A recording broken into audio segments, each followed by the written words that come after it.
Teman-teman sekalian yang terkasih, salam jumpa di dalam video saya kali ini. Saya tahu bahwa sudah lama saya tidak mengeluarkan sebuah video, lebih dari setahun. Pada kesempatan ini, saya mau berbicara mengenai Tono Vujo, mitos asal mula padi pada masyarakat Lama Holot. Kisah Tono Vujo ini saya ambil dari sebuah buku berjudul Raran Tono Vujo, aspek-aspek inti sebuah budaya lokal di Flores Timur, yang ditulis oleh seseorang yang berkebangsaan Jerman bernama Karl-Heinz Kohl, penerbit Lelero, halaman 339 sampai 356. Sebelum Anda menyimak kisah ini, saran saya bahwa untuk memahami video ini secara lebih baik, tolong saksikan video saya yang berjudul Kokotuli Sanganara, Mitos Asal-Usul Besi dan Api pada Masyarakat Lama Holot, Flores Timur. Karena kedua cerita ini saling berhubungan. Sebelum kita masuk ke dalam kisah mengenai Tono Wujo itu sendiri, tolong saksikan yang satu ini. Teman-teman, jikalau Anda menyukai video saya, jangan lupa untuk subscribe, like, dan komen. Ingat, subscribe, like, dan komen. 1, 2, 3. Tulisangan Nara menikahi seorang perempuan bernama Botapiret Bleboloda. Keluarga ini tinggal di kampung bernama Sogewai Papan, Kewa Lungun Lola. Bersama Mama Botapiret ini, Kokotuli memiliki seorang putri bernama Oselongo Laju Burak. Ketika Oselongo ini beranjak dewasa, dia dipinang oleh seorang pemuda dari kampung Titipoi Magilio yang bernama Raja Siralae Tuan Laenara. Pertemuan mereka cukup unik karena diceritakan bahwa di suatu malam, Raja Siralae ini melihat api dari kejauhan. Maka pria ini bergegas berangkat menuju kampung Sogewai Papan Kewa Lungun Lola, tempat di mana api itu berasal. Ketika Raja Siralai sampai di situ, dia menusuk satu batang tongkat menembus dinding bambu rumah itu.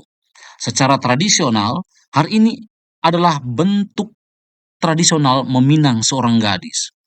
Maka Oselongo Laju Burak mulai berbicara dengan pria itu secara akrab. Lebih lanjut, Oselongo setuju untuk dipersunting oleh Raja Siralai. Setelah mereka menikah, Raja Siralai membawa Oselongo Laju Burak kembali ke kampungnya di Titipoi, Magelio, dan mereka tinggal di situ. Bersama Raja Siralai, Oselongo memiliki anak-anak sebagai berikut. Anaknya yang pertama adalah seseorang perempuan bernama Nogo Gunung Amahingi yang kemudian diberi nama Tono Vujo. Anaknya yang kedua bernama Mabuhaen Jawa Aman, anaknya yang ketiga bernama Laloku, yang keempat bernama Lalode, yang kelima bernama Latimun Balaharu, dan yang bungsu bernama Kasarua Sondore. Kehidupan mereka di kampung Titipoi Magelio terbilang sangat susah karena mereka kesulitan mendapatkan air. Dan jika mereka bisa mendapatkan air, mereka harus mengambil air tersebut dari tempat yang jauh. Adapun makanan mereka hanyalah ubi tatas dan kacang hutan. Sehari-hari mereka minum air payau yang berada pada lekukan tanah dan pada daun-daun. Mereka tidak mendapatkan makanan dan air yang pantas bagi mereka. Hari demi hari berlalu, Nogo Gunung Emahingi telah menjadi seorang gadis. Kelima saudaranya juga telah menjadi para pemuda gagah. Dia berkata kepada adik-adiknya itu untuk pergi ke kampung Lio Kiwan Dodogelon untuk mencari seorang suami bagi dirinya. Keesokan harinya, berangkatlah saudara-saudara Nogo Gunung ke atas gunung, ke kampung Lio Kiwang Dodogelon, untuk mengawinkan saudari mereka, untuk mencari seorang suami untuk saudari mereka. Ketika mereka masuk ke kampung itu, seekor anjing hitam menyalak, beberapa ekor ayam jantan mengepakkan sayap.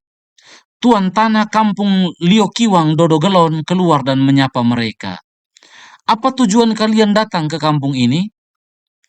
Maka saudara bungsu mereka yang bernama Kasarua Sondore mengangkat suara dan berkata kepada orang itu, "Saya hendak mengawinkan saudari saya. Saya sedang mencari seorang suami untuk dia." Maka tuan tanah itu mengundang mereka ke dalam rumahnya untuk berbicara dengan mereka.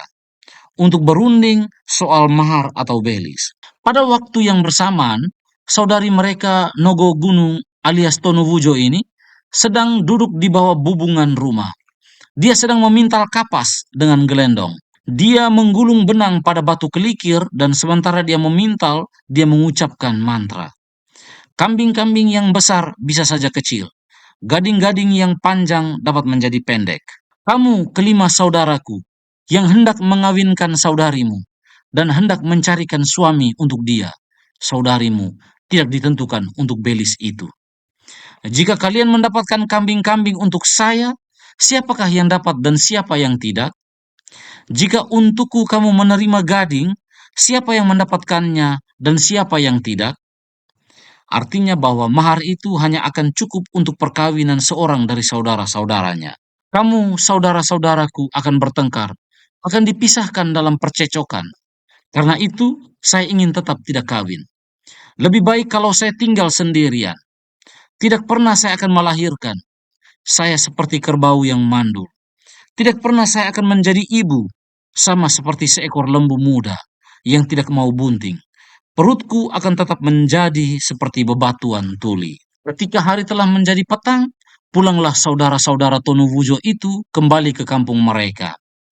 Ketika mereka tiba di rumah, Nogo Gunung alias Tonuwujo bertanya ihwal hasil perjalanan mereka. Mereka menyampaikan bahwa kambing-kambing tidak lebih besar dari satu kaki dan gading-gading lebih pendek dari sejengkal tangan. Lalu mereka pergi tidur. Keesokan harinya, saudara-saudara Tonuwujo itu berangkat ke kampung Dodo Tasik yang terletak ke arah laut. Ketika mereka mendekati gerbang kampung, anjing menyalak, ayam-ayam jantan mengepak-ngepak sayapnya. Kambing-kambing lari bertebaran. Tuan tanah kampung itu keluar dan menyapa mereka. Apa tujuan kalian datang ke kampung kami? Salah seorang dari saudara Tonuwujo itu menjawab. Kami datang untuk mengawinkan saudara kami. Kami mencari suami untuk dia. Karena untuk dia, berilah 7 ekor kambing dan 5 batang gading kepada kami. Maka kemudian mereka duduk berunding tentang perkawinan itu. Mereka berbicara tentang belis. Sesudah mereka memperoleh kata sepakat, tuan tanah kampung itu menyuruh seseorang membakar seekor ayam dan memasak nasi.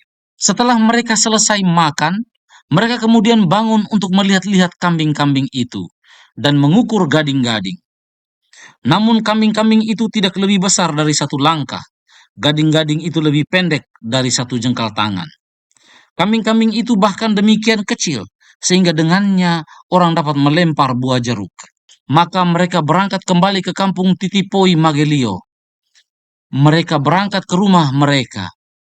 Sampai di sana saudarinya bertanya tentang hasil perjalanan mereka.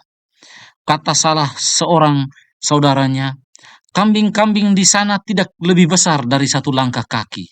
Gading-gading lebih pendek dari satu jengkal tangan. Ketika mereka tidur, Nogo Gunung alias Tonuwujo memanggil adiknya yang bungsu untuk tidur di atas tempat tidurnya. Sambil mereka tidur, Tonuwujo berbisik kepada saudaranya itu. Saya, saudaramu, tidak ditakdirkan untuk perkawinan. Karena itu besok pagi, pergilah ke hutan pohon lontar Midan Puken Muan Nimun, dan potonglah bambu-bambu dan tali hutan untuk membuat sebuah tangga untuk pohon lontar. Maka pagi-pagi sekali keesokan harinya, Kasarua Sondore adik bungsu Tonuwujo itu segera berangkat ke hutan lontar Midan Puken Muan Nimun untuk memotong tali hutan dan bambu. Dia membuat 100 anak tangga dan mengikatnya dengan tali hutan.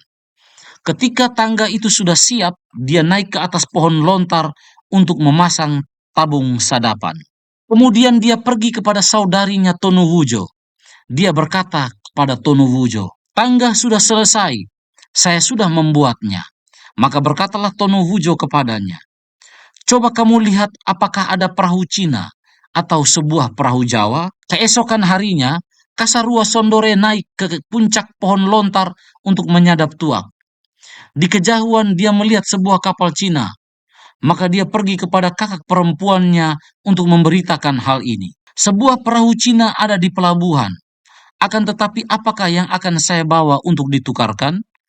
Dengan apa saya akan berdagang dengan mereka? Maka berkatalah saudarinya itu, ambillah kacang, carilah kacang hutan, tawarkan kepada mereka untuk ditukar, berdaganglah dengan mereka. Keesokan harinya, ketika matahari sudah terbit, dia turun ke pelabuhan sambil membawa kacang hutan. Dia bertanya kepada pelaut di pelabuhan, adakah kamu membawa kapak kasarua? Adakah padamu beliung kalimata? Jawab pelaut itu, kami memiliki kapak kasarua. Kami juga membawa beliung kalimata. Di dalam perahu Cina yang memiliki 7 kamar itu, dia membeli kapak kasarua. Dia mendapatkan beliung kalimata. Dia memasukkan kapak dan beliung itu ke dalam lingkaran ikat pinggangnya dan berjalan pulang ke rumah. Keesokan harinya, anak bungsu itu memasang landasan, membuat untuk dirinya sebuah tempat menempa besi. Kemudian dia mengambil kapak dan beliung itu dan mulai menempanya berulang kali sampai dia mendapatkan bentuk yang benar. Ketika hari sudah malam, Tonu Wujo tidur bersama dengan adik bungsunya. Mereka berbicara dengan akrab. Kata Tonu Wujo kepada adiknya itu, pergilah membuka sebuah kebun baru di tanah kosong, Oak Ekololon Abi Parakwakon. Keesokan harinya, anak bungsu itu memanggil anjingnya dan membawa busur di bahunya. Bersama saudara-saudaranya, mereka pergi ke tanah kosong Oak Ekololon Abi Parakwakon. Di sana mereka membuka sebuah ladang baru. Mereka memotong dengan kapak dan parang di bagian atas dan bawah kebun itu. Mereka menebang pohon dan menebas semak belukar. Kemudian kayu-kayu itu disusun dengan baik agar siap dibakar. Ketika semuanya sudah menjadi kering, mereka berpikir lagi mengenai apa yang harus dilakukan. Mereka kemudian pergi ke pantai untuk menangkap sejenis ikan lele, sejenis cumi-cumi, sejenis belut laut, dan mengambil tenaga api. Dari pantai, mereka kembali ke gunung.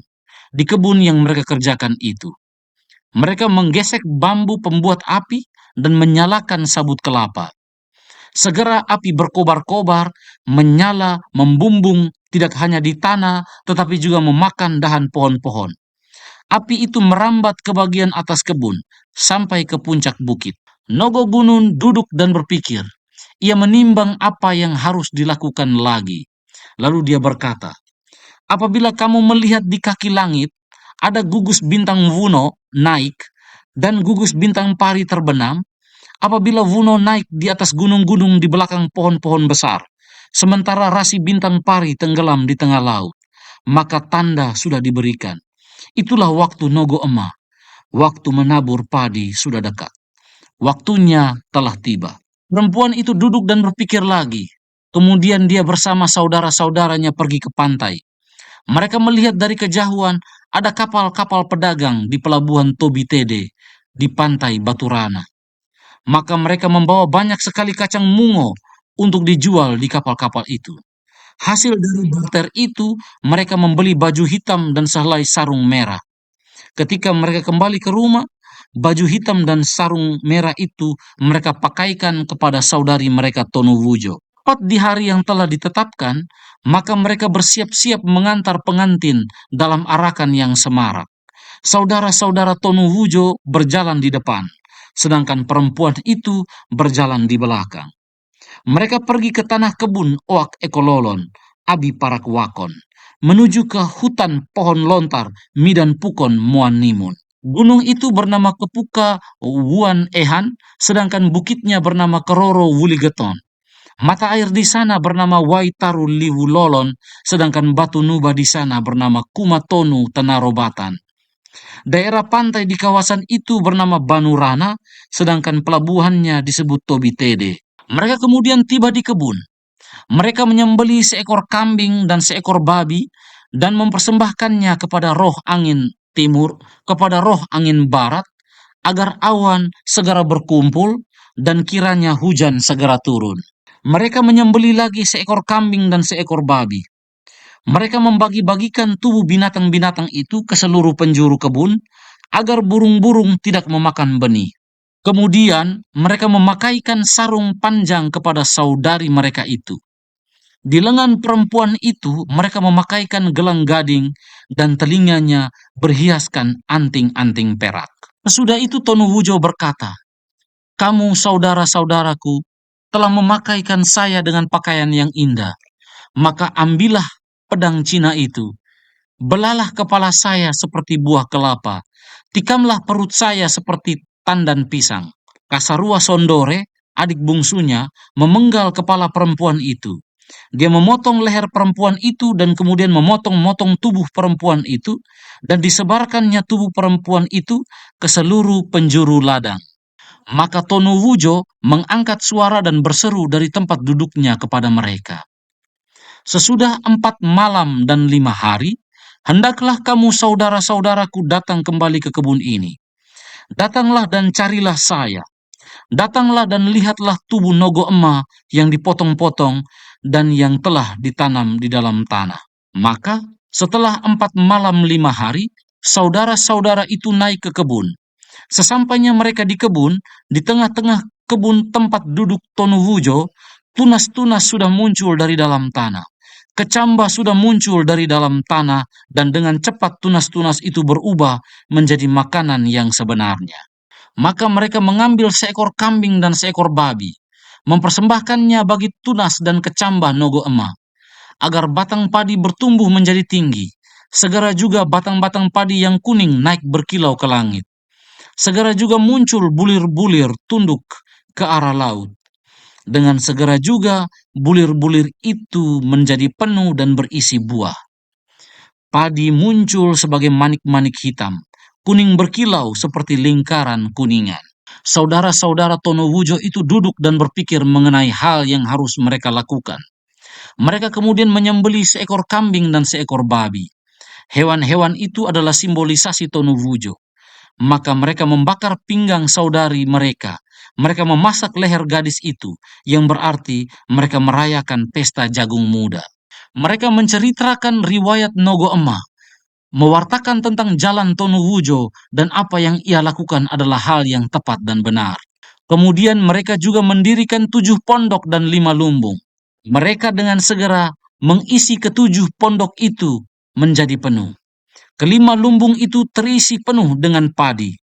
Demikianlah apa yang sudah diperintahkan oleh Tonuwujo dan apa yang sudah ia janjikan kepada saudara-saudaranya. Di kampung Titipoi Magelio, ibu mereka yang bernama Oselongo Lajuburak mengangkat suaranya dan bertanya, "Anak perempuanku Tonuwujo, anak perempuan tunggalku, dia telah pergi untuk menjaga kebun dari kera. Sudah lama dia pergi, tapi sampai sekarang belum juga kembali. Dia memang pergi mengusir kakak tua dari ladang. Mengapa dia belum juga kembali?" Maka berangkatlah Oselongo Lajuburak ke kebun Oak Ekololon Abi Parakwakon. Di sana ia melihat berkeliling. Ia mencari di mana-mana. Ia memanggil nama anak gadisnya. Sambil memohon, dia berteriak memanggil nama anaknya yang pernah dikandungnya. Saat Oselongo memanggil nama Tonuwujo, ada suara yang muncul dari bagian atas kebun. Namun ketika mama ini tiba di bagian kebun itu, tidak ada seorang pun di situ. Ketika dia memanggil nama Tonuwujo lagi, maka ada suara yang berseru dari bagian kaki kebun. Dia pergi ke kaki kebun, namun tidak menemukan siapapun di situ. Maka dia mencari ke setiap sudut kebun, namun dia tetap tidak menemukan siapapun. Ketika Oselongo tiba di tengah-tengah kebun, di tempat di mana Tonuwujo dikorbankan, dia menemukan anak bungsunya, Kasarua Sondore. Kasarua berkata kepada ibunya, "Mama Oselongo Lajuburak, saudara kami Tonuwujo telah berubah menjadi makanan untuk kita. Besok kita akan memberikan makanan itu kepada banyak orang." Di kampung Titipoi Magelio telah terjadi perubahan itu. Oh Tuhan semesta alam, Engkau telah melakukan perubahan itu. Oh penguasa bumi, Engkau telah membiarkan ini terjadi agar kami mendapatkan rejeki dan makanan yang baik. Terima kasih buat Pater Anoblolong SVD yang darinya saya mendapatkan sumber tentang Tonuwujo. Demikianlah cerita tentang Tonuwujo. Terima kasih. Sampai jumpa di video saya berikutnya.